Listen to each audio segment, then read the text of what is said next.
نحمد و نصلی علی رسول الکریم۔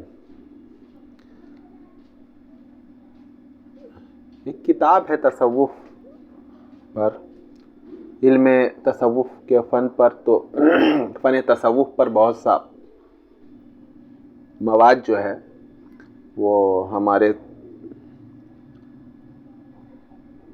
مصنفین اور ہمارے جو اکابر گزرے ہیں انہوں نے بہت سی کتابیں لکھی ہیں۔ تو ایک کتاب جو ہے وہ میری نظر سے گزری، بہت اہم کتاب ہے، امداد السلوک۔ یہ کتاب جو ہے وہ علامہ قطب الدین دمشقی کی لکھی ہوئی کتاب ہے۔ یہ رسالہ مکیہ کے نام سے، شاید یہ عربی میں اصل کتاب تھی۔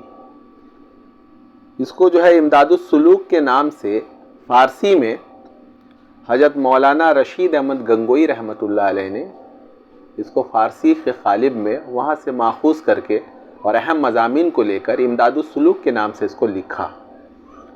یہ امداد السلوک نام رکھنے کے پیچھے جو ہے وہ امداد اللہ حضرت حاجی امداد اللہ مہاجر مکی رحمۃ اللہ علیہ جو ہیں مولانا رشید احمد گنگوئی رحمۃ اللہ علیہ کے مرشد تھے، انہی کے نام سے جو ہے اس کو یہ کیا۔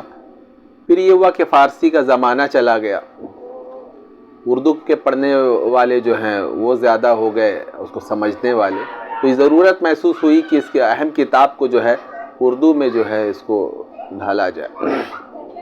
چنانچہ مولانا خلیل احمد سہارنپوری کے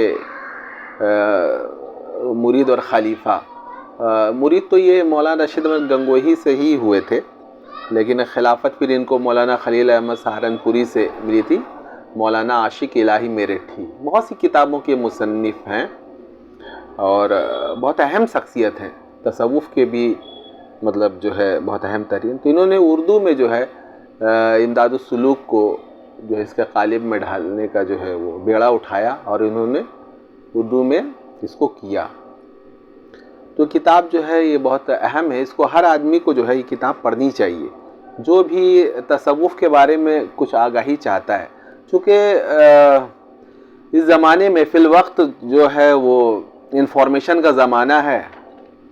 یوٹیوب وغیرہ پر جو ہے ایک سے ایک یوٹیوبر جو ہے وہ پیدا ہو گئے ہیں، اور علم کی گہرائی و گہرائی اور اکابر سے علم سیکھے بغیر وہ اس میدان میں کود پڑے ہیں۔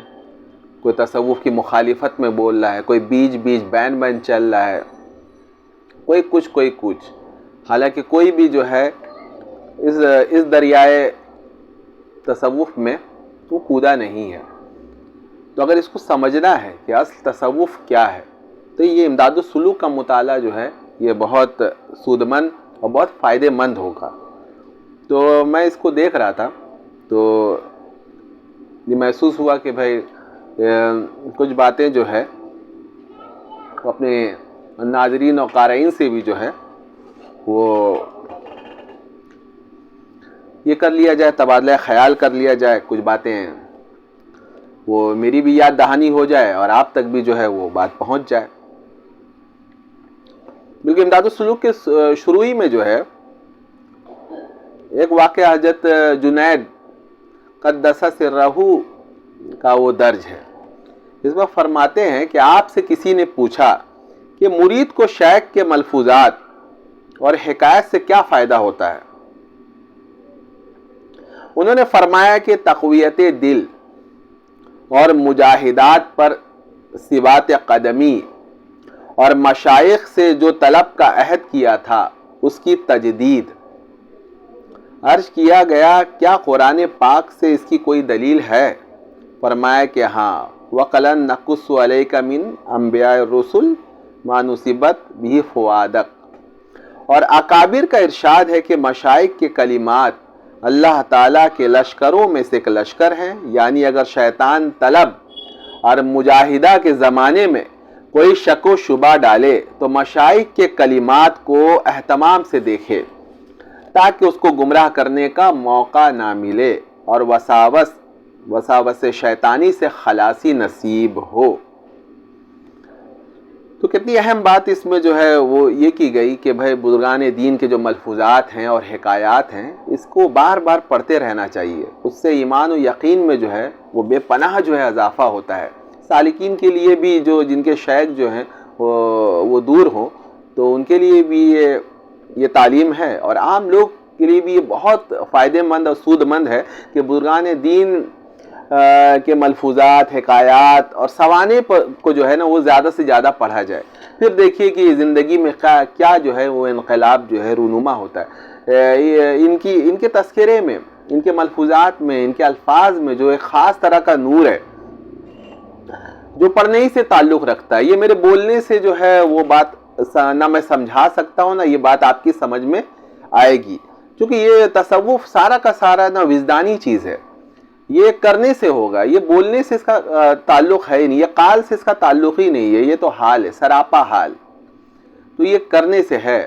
جب آپ پڑھیں، اگر آپ کسی سلسلے میں جو ہے داخل نہیں ہیں اور کوئی آپ کو کامل مکمل پیر نہیں ملا ہے تو آپ شروعات یہاں سے کریں، ہے نا. بزرگان دین کے ملفوظات، حکایات اور ان کی سوانح جو مستند ہوں، ہے نا، ان کو پڑھیں.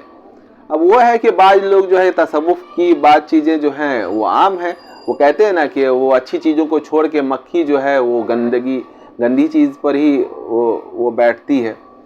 تو کچھ لوگوں کی یہ فطرت ہو گئی ہے کہ وہ اب مخالفت کرنی ہے تو وہ تصوف کی اچھی چیزوں کو اور اس کے بہترین جو حصہ ہے اس کو چھوڑ کر تصوف میں کچھ لوگوں نے جو کچھ چیزیں داخل کر دی ہیں اس کے پیچھے پڑتے ہیں اور اسی کو وہ دکھا کے یہ ثابت کرنا چاہتے ہیں کہ تصوف جو ہے وہ اسلام کے پیرل ایک دین ہے، اور اس کا جو فالوور ہے وہ اصل میں وہ اسلام پر نہیں چل رہا ہے. تو ابھی اس کا تذکرہ جو ہے وہ بھی آ جائے گا کہ مولانا رشید احمد گنگوئی رحمۃ اللہ علیہ سے بھی کسی نے پوچھا تصوف کے بارے میں، تو وہ عربی میں انہوں نے ان کا جواب دیا تھا. تو اس کا ترجمہ بھی مولانا عاشق الہی صاحب نے اس کو کر کے اسی کتاب میں امداد السلوک میں داخل کیا. یہ کتاب پوری پڑھیں تو آپ کو بالکل، ہم کو لگتا ہے کہ اگر یہ کوئی کتاب پڑھ لے تو وہ تصوف کی اور کسی تمام طرح کی کتابوں سے بے نیاز ہو جائے گا.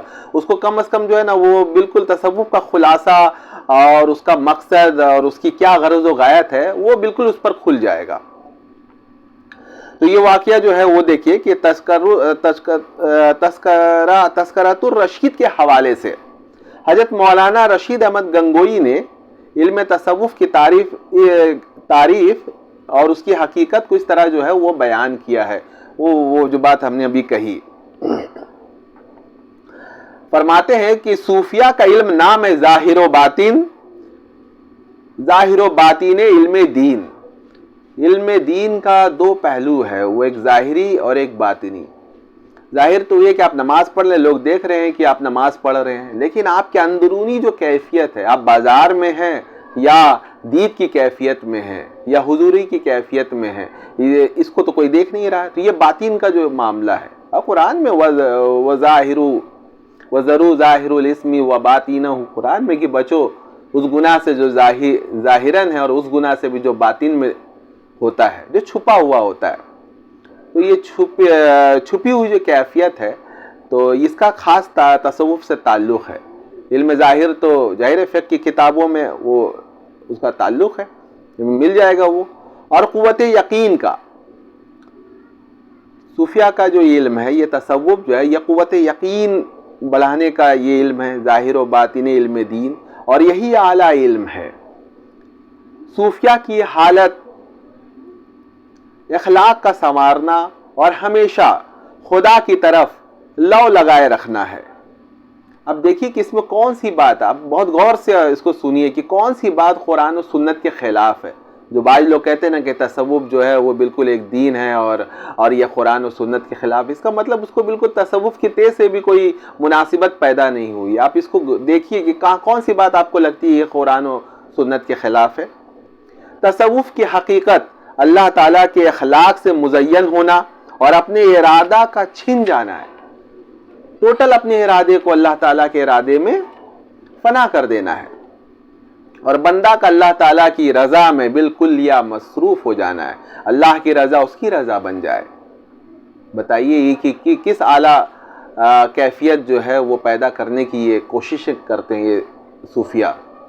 صوفیہ کے اخلاق وہی ہیں جو جناب رسول اللہ صلی اللہ علیہ وسلم کا خلق ہے، وہ ہے نا قرآن کریم میں وَإِنَّكَ لَعَلَىٰ خُلُقٍ عَظِيمٍ، تو بس اسی کا جو ہے وہ ایک نمونہ جو ہے یہ صوفیہ جو ہیں وہ اسی کو پیدا کرنے کی یہ بالکل ان کی کوششیں ہیں اور جستجو ہے۔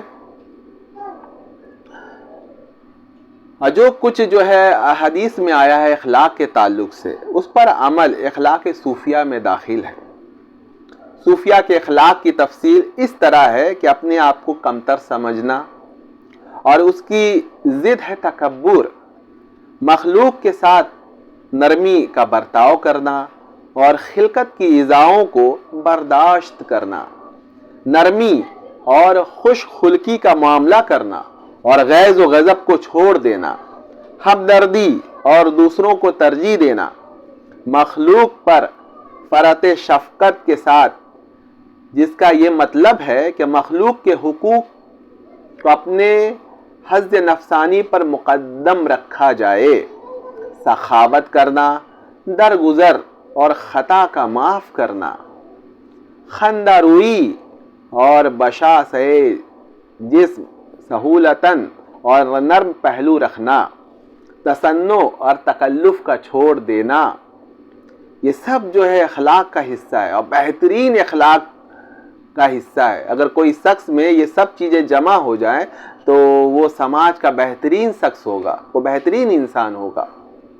خرچ کرنا بلا تنگی اور بغیر اتنی فراخی کہ محتاجی لاحق ہو، مطلب درمیانی جو ہے وہ خرچ کرنے والا، بالکل روکے بھی نہ اور ایسا بھی خرچ نہ کر دے کہ خود جو ہے وہ محتاجی کی زندگی میں چلا جائے۔ خدا پر بھروسہ رکھنا، تھوڑی سی دنیا پر قناعت کرنا، پرہیزگاری اور جنگ و جدل اور عتاب نہ کرنا مگر حق کے ساتھ۔ حق کے ساتھ تو کرنا ہے، جہاد کرنا ہے، لیکن ناحق جو ہے وہ جھگڑالو نہیں ہوگا۔ بغض، حسد، کینہ نہ رکھنا، عزت و جاہ کا خواہش مند نہ ہونا، وعدہ پورا کرنا، بردباری، دور اندیشی، بھائیوں کے ساتھ موافقت و محبت رکھنا اور اغیار سے علیحدہ رہنا، دوستوں سے دوستی، دشمنوں سے دشمنی، جو آپ پر احسان کرے اس کا ہمیشہ شکر گزار رہنا، اور جاہ، منصب، بڑے بڑے عہدوں کا جو ہے اس کو بالکل اس کو ارادہ ترک کر دینا۔ صوفی اخلاق میں اپنا ظاہر و باطن مہذب بنا لیتا ہے، اور تصوف سارا ادب ہی کا نام ہے۔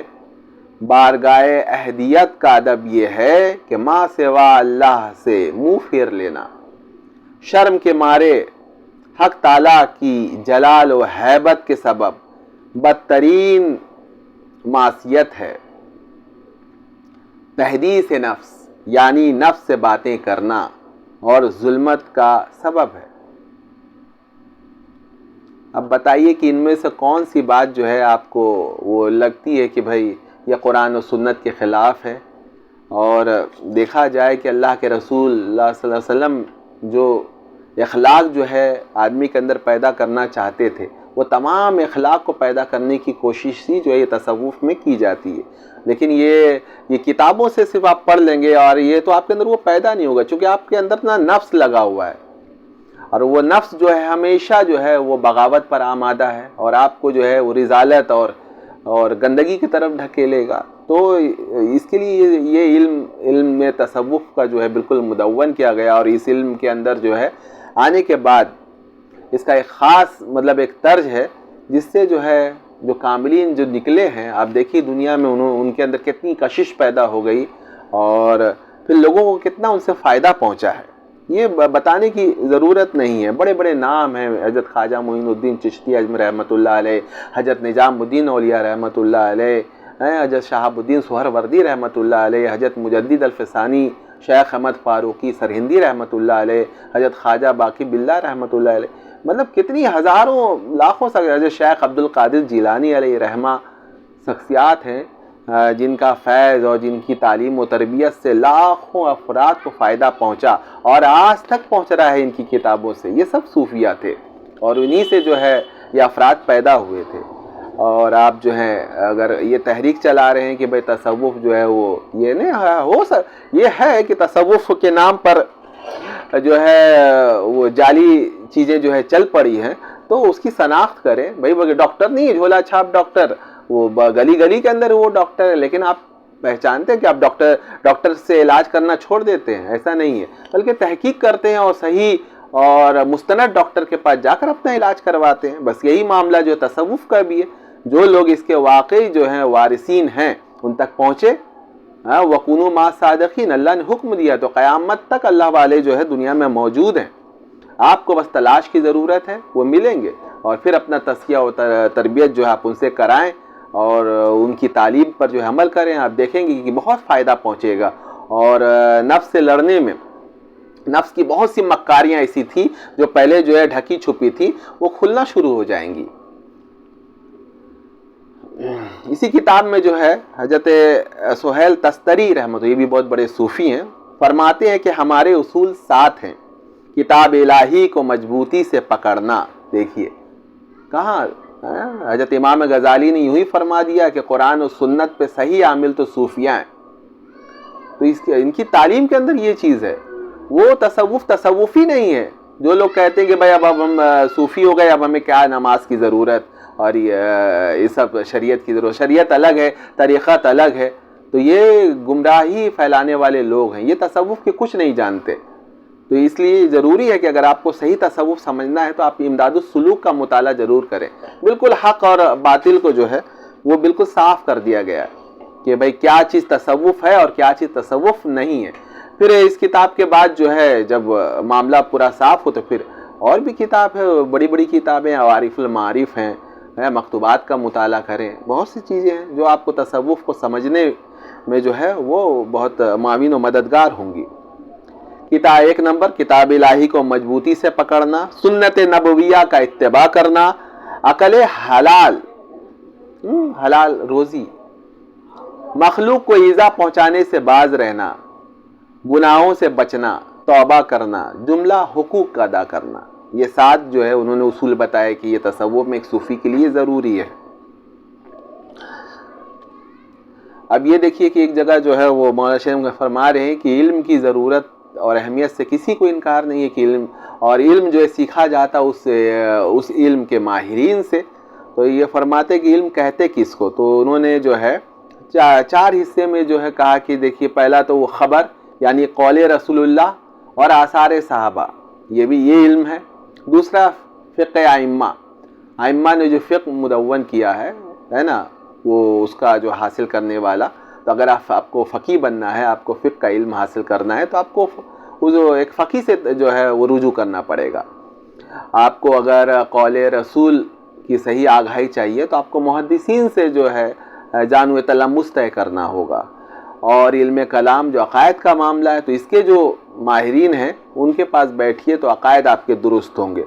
چوتھا جو انہوں نے کہا کہ یہ علم کا حصہ یہ ہے حقائق و معارف کا علم.